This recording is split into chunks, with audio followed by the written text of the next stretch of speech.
In Istanbul, the air feels tense. A city that once celebrated democracy now watches its most popular opposition leader fight for his political life. Ekrem Imamoglu, the charismatic mayor of Turkey's largest city, is at the center of a storm that could define the country's political future. Prosecutors have filed a sweeping indictment against him, listing 142 separate charges, from bribery and embezzlement to money laundering and leading a criminal organization. If convicted, the sentence could total more than 2,000 years in prison. For many Turks, it feels like déjà vu, another chapter in the long saga of President Recep Tayyip Erdogan's tightening grip on power. Imamoglu, who first rose to national prominence after defeating Erdogan's party in Istanbul's 2019 mayoral election, has long been seen as the president's most formidable rival. His imprisonment in March ignited mass protests across the country. Streets that once echoed with campaign slogans now resound with chants for justice and democracy.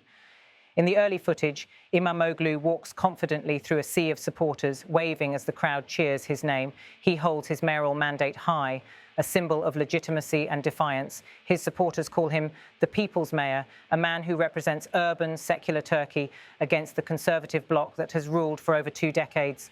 But the indictment, unveiled this week, paints him as the head of a sprawling criminal network, a claim his lawyers call absurd and politically motivated. According to the state-run Anadolu agency, prosecutors allege that Imamoglu directed fraudulent contracts, extorted business owners, and accepted illicit donations from city contractors. Yet no solid evidence has been presented publicly. His defense team argues the entire case is built on testimonies from politically loyal witnesses and misinterpreted transactions. The political context is inescapable. With presidential elections expected next year, the case effectively removes Erdogan's main challenger from the field. The opposition CHP party, which has rallied around Imamoglu, says this is a judicial coup, a political assassination through paperwork. CHP officials claim the government is using the courts as a weapon to dismantle local opposition power centres in key cities like Istanbul, Ankara and Izmir. Outside the Kaglayan Justice Palace in Istanbul, protesters hold banners reading "Justice for Imamoglu" and "Turkey will not bow." Police lines stretch for blocks.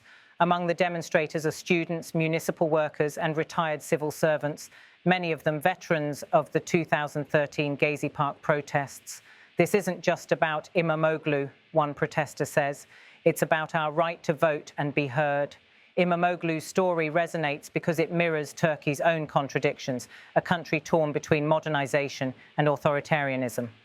When he first won the Istanbul mayoral race in 2019, Erdogan's ruling AK party refused to recognize the result, citing alleged irregularities. The election was annulled, yet Imamoglu ran again and won by an even larger margin. That victory humiliated the government and turned him into a national icon of resilience. Video from that period shows a younger, defiant Imamoglu standing before thousands in Istanbul's Beylikdüzü district. He smiles, waves the Turkish flag and declares, "Istanbul is for everyone, not the few." For many, that message became a rallying cry, a declaration that local governance could stand independent of central authority. Now, years later, those scenes have turned into evidence. Prosecutors claim some of his campaign donors were criminally affiliated. Supporters call it farcical, noting that Turkey's own business community operates under heavy political influence. In a rare message recorded before his detention, Imamoglu addressed the nation. "They can jail my body, but they cannot jail my voice. Istanbul will remain free because its people are awake." His words spread rapidly on social media, shared millions of times within hours, and drew condemnation from international human rights organizations. The European Union has urged Ankara to ensure due process and transparency. The US State Department called the case deeply concerning, warning that political prosecutions erode public trust. Erdogan's allies, however, dismiss such criticism, insisting that no one is above the law. In a televised address, Erdogan said, "If someone breaks the law, even if they are a mayor, they will face the consequences." Critics argue that this statement preempts the verdict, a signal to judges that the outcome has already been decided. Meanwhile, in Istanbul's Kadıköy district, campaign banners and Turkish flags still flutter over narrow streets. Vendors sell tea and roasted chestnuts beneath red and white posters that once carried Imamoglu's smiling face. Residents speak in hushed tones about the future. It feels like 1980 again, one elderly man says, referring to Turkey's last major military coup. Back then, they used guns. Now they use judges. As night falls, footage shows thousands lighting candles near the Galata Tower, chanting for justice. Police stand watch but remain mostly restrained for now. The opposition has vowed to keep protests peaceful, aware that any unrest could be used to justify further crackdowns. Inside the prison where Imamoglu is held, his lawyers say he remains in good health but isolated. Visits are limited, letters are censored. Yet, according to one of his aides, he spends his time reading history books, especially on leaders who rose after imprisonment.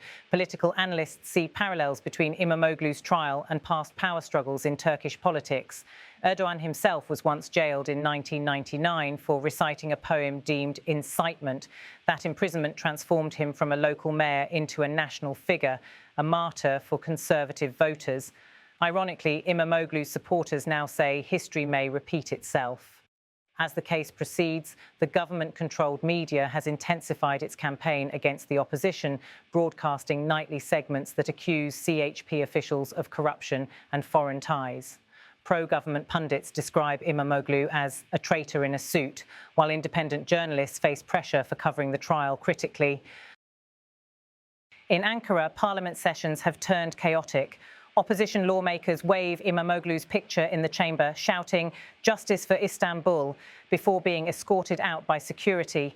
The ruling AK party insists the judiciary is acting independently, though the timing of the indictment, just months before the election, suggests otherwise. Beyond Turkey's borders, the indictment has shaken confidence in Ankara's democratic credentials. The Council of Europe, of which Turkey is a founding member, has raised the possibility of renewed sanctions for political persecution. Human rights monitors warn that Turkey's opposition may soon face its harshest clampdown since the post-coup purges of 2016. Still, the movement surrounding Imamoglu shows remarkable resilience.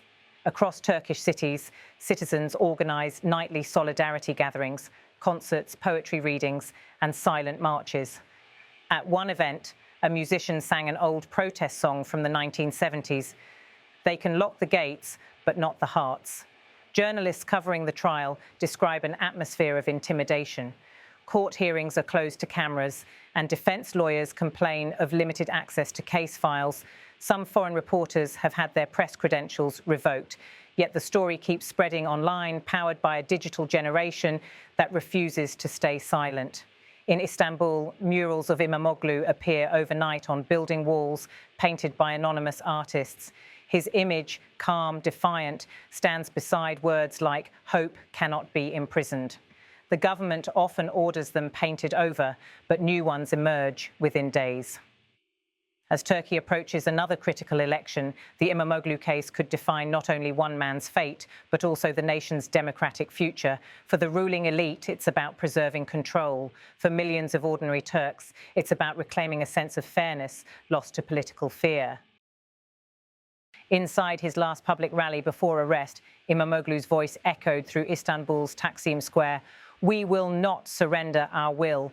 The ballot is sacred, and no one, not even those in power, can erase the people's choice."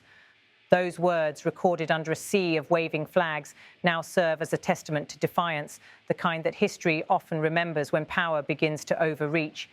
As dawn breaks over the Bosphorus, the city remains divided yet restless. Supporters keep vigil outside the courthouse, holding candles and portraits. They speak of hope, not defeat. Whether Imamoglu walks free or remains behind bars, his case has already become more than a legal battle. It is a reflection of Turkey's struggle between fear and freedom, silence and speech, control and choice. And as one protester summed up outside the Justice Court, they may win the trial, but they've already lost the people. In der Türkei hat die Staatsanwaltschaft Anklage gegen den inhaftierten Istanbuler Bürgermeister Ekrem Imamoglu erhoben. Aus der Anklageschrift geht hervor, dass dem Rivalen von Präsident Recep Tayyip Erdogan 142 Anklagepunkte zur Last gelegt werden. Darunter die Leitung einer kriminellen Vereinigung, Erpressung und verschiedene Korruptionsdelikte wie Bestechlichkeit, Veruntreuung, Geldwäsche und Ausschreibungsbetrug. Im Falle einer Verurteilung drohen Imamoglu 100 Jahre Haft. Wie die staatliche Nachrichtenagentur Anadolu berichtete, will die Anklage eine Haftstrafe fordern, die sich auf bis zu 2430 Jahre summieren könnte. Der beliebte Oppositionspolitiker von der linksnationalistischen CHP ist der wichtigste innenpolitische Rivale von Präsident Erdogan. Seine Verhaftung im März hatte in der Türkei Massenproteste ausgelöst. Sie wird als Versuch der Regierung gesehen, Imamoglu an einer Kandidatur bei der nächsten Präsidentschaftswahl zu hindern. Die CHP war als klare Siegerin aus den Kommunalwahlen im vergangenen Jahr hervorgegangen und steht seitdem landesweit unter massivem